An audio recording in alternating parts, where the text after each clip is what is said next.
बिस्मिल्लाहिर्रहमानिर्रहीम। अस्सलाम वालेकुम स्टूडेंट्स। आज के लेक्चर में हम बात करेंगे एक शॉर्ट स्टोरी पर जो कि है a pair of silk stockings. A pair of silk stockings by Kate Chopin. ये एक शॉर्ट स्टोरी है जो कि कैट चॉपिन ने लिखी थी। ये पहली बार सितंबर 1897 में वोग मैगजीन में पब्लिश हुई थी। चलिए इसकी डिटेल देखते हैं, राइटर का इंट्रोडक्शन देखते हैं, टोन, थीम्स, करैक्टर्स और एक शॉर्ट सी समरी भी हम इसकी डिस्कस करेंगे इस लेक्चर में। सबसे पहले तो हम राइटर का शॉर्ट सा इंट्रोडक्शन देख लेते हैं।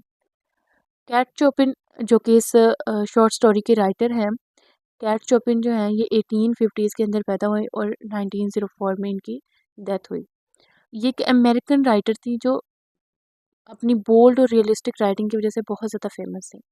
उन्होंने मोस्टली वुमेन्स फ्रीडम, आइडेंटिटी और सोसाइटी के डबल स्टैंडर्ड्स पर लिखा है। उनके काम ने बहुत सारे फेमिनिस्ट राइटर्स को इन्फ्लुएंस किया और उनका काम बहुत ज़्यादा मशहूर था, लेकिन उनकी राइटिंग्स जो थी वो बहुत बोल्ड और रियलिस्टिक थी। तो यहाँ पे मेन कैरेक्टर की बात कर लेते हैं कि इस स्टोरी का जो मेन कैरेक्टर है वो कौन है। तो इस स्टोरी के अंदर जो मेन कैरेक्टर बताया गया वो है मिसेस सोमर्स। मिसेस सोमर्स जो है ये एक मिडिल क्लास औरत थी जो पहले अच्छी लाइफ जीती थी, बहुत अच्छे ख़ानदान से थी, लेकिन शादी के बाद उनका जो फाइनेंशियल स्टेटस था वो बहुत ही ज़्यादा गिर चुका था। एक दिन उनको $15 मिलते हैं और वो डिसाइड करती हैं कि वो ये पैसा जो है वो अपने बच्चों के लिए खर्च करेंगे। लेकिन शॉपिंग के दौरान उनको एक पेयर ऑफ सिल्क स्टॉकिंग्स मिल जाते हैं। पेयर ऑफ सिल्क स्टॉकिंग्स उनको जब भी दिखते हैं तो उनका इरादा बदल जाता है और वो अपने बच्चों के बारे में सोचना कम कर देते हैं, वो अपने बारे में सोचने लगते हैं। अगर हम इसके टोन की बात करें तो स्टोरी के स्टार्ट के अंदर तो इसकी जो टोन है वो सिंपैथेटिक नज़र आती है। रीडर जो है वो मिसेस सोमर्स के स्ट्रगल्स समझाता है इसके अंदर। फिर ड्रीमी और इमोशनल हो जाती है इसकी टोन जब वो खुद को एक लग्जरी वर्ल्ड के अंदर महसूस करती है। आखिर में सैड और रियलिस्टिक टोन आ जाता है जब वो रियलिटी में वापस लौट आती है और उसे पता चल जाता है कि मैं किन हालात में रहती हूँ। यानी टोन शुरू में होपफुल होती है, बीच में जॉयफुल होती है और एंड में विशफुल हो जाती है। अब हम इसके थीम्स को देख लेते हैं। फ्रीडम और एस्केप का थीम है। मिसेस समर जो है एक दिन के लिए अपनी जिम्मेदारियों से आज़ादी महसूस करती हैं। मतलब वो अपने घर के हालात, जो सिचुएशन चल रही होती है उनके घर में, जितने बुरे हालात से वो गुजर रही होती है, वो उन सब चीज़ों के लिए एक वक्त के लिए भूल जाती हैं। आइडेंटिटी का थीम नज़र आता है। वो दोबारा अपनी खुद की पहचान महसूस करती हैं जो शादी के बाद उनकी खो चुकी थी। मतलब वो पहले बहुत ही लग्जरी लाइफ जीती थी, लेकिन उनके बाद उनकी सारी ख्वाहिशें दब कर रह जाती हैं बिकॉज उनके घर के हालात ठीक नहीं होते। कंज्यूमरिज्म का थीम नज़र आता है। महंगी चीज़ें खरीदने से टेम्परेरी खुशी मिलती है पर ये असली सुकून नहीं दे पाती।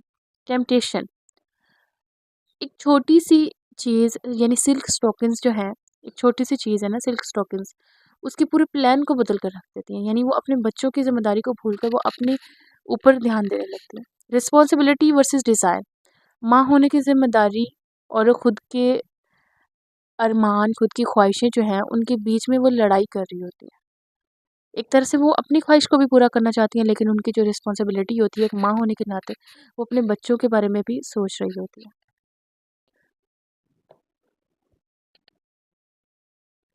यहाँ पे सिंबलिज्म का यूज़ किया गया है।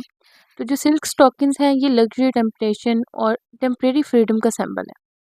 केबल कार राइड जो है उसकी शॉर्ट लिव्ड एस्केप यानी कि एक छोटी सी आज़ादी दिखाता है, एक छोटी सी आज़ादी को रिप्रेजेंट करता है। तो ये थी बेसिक इंफॉर्मेशन इस स्टोरी के बारे में। तो अब हम इसकी समरी की जानिब चलते हैं। A Pair of Silk Stockings by Cat Chopin is a short story originally published in the September 1897 issue of Vogue. अब जो पेयर ऑफ सिल्क स्टॉकिंग्स है ये कैट चॉपिन की लिखी हुई शॉर्ट स्टोरी है जो पहली दफ़ा सितंबर 1897 में वोग मैगजीन में पब्लिश हुई थी। मतलब ये जो कहानी है ये पुराने वक्त की है और एक मशहूर किस्म की एक मैगजीन थी जिसके अंदर ये छपी थी first time. The main character is Mrs Sommer who received windfall of money and chooses not to spend it on her children but her self.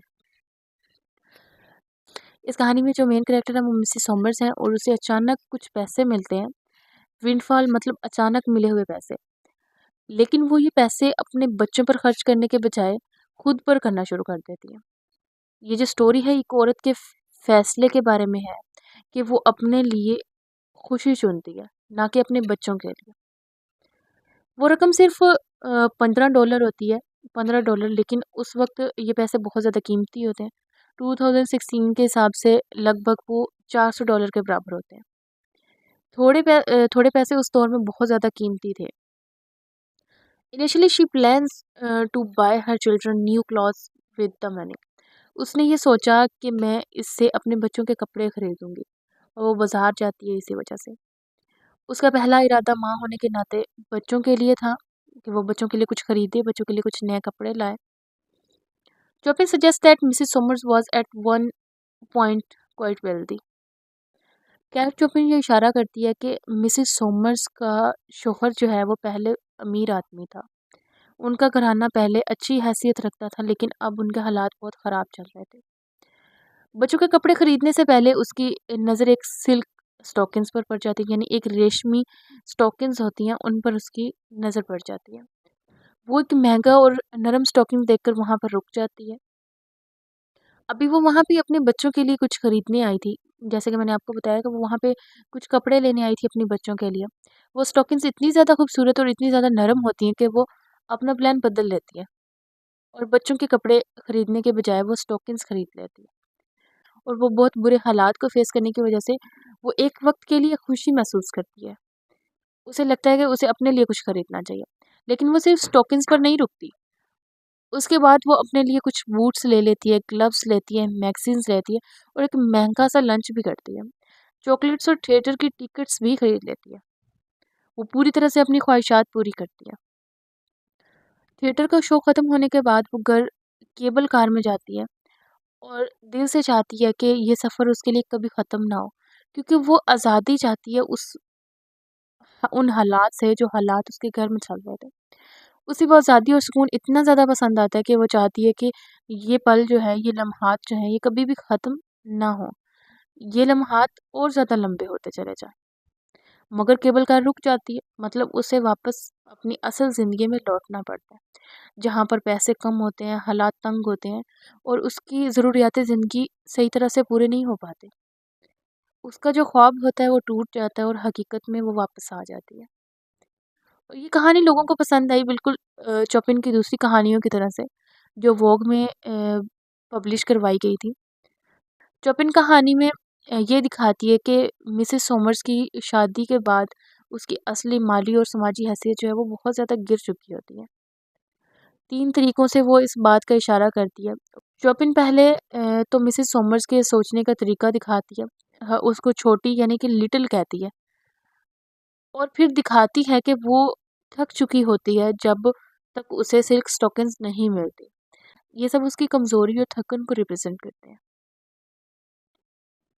जब वो स्टॉकिंग्स खरीद लेती है तो उसे एक नई ताकत मिल जाती है, खुशी महसूस होती है, लेकिन ये खुशी जो है ये सिर्फ़ चंद घंटों के लिए होती है।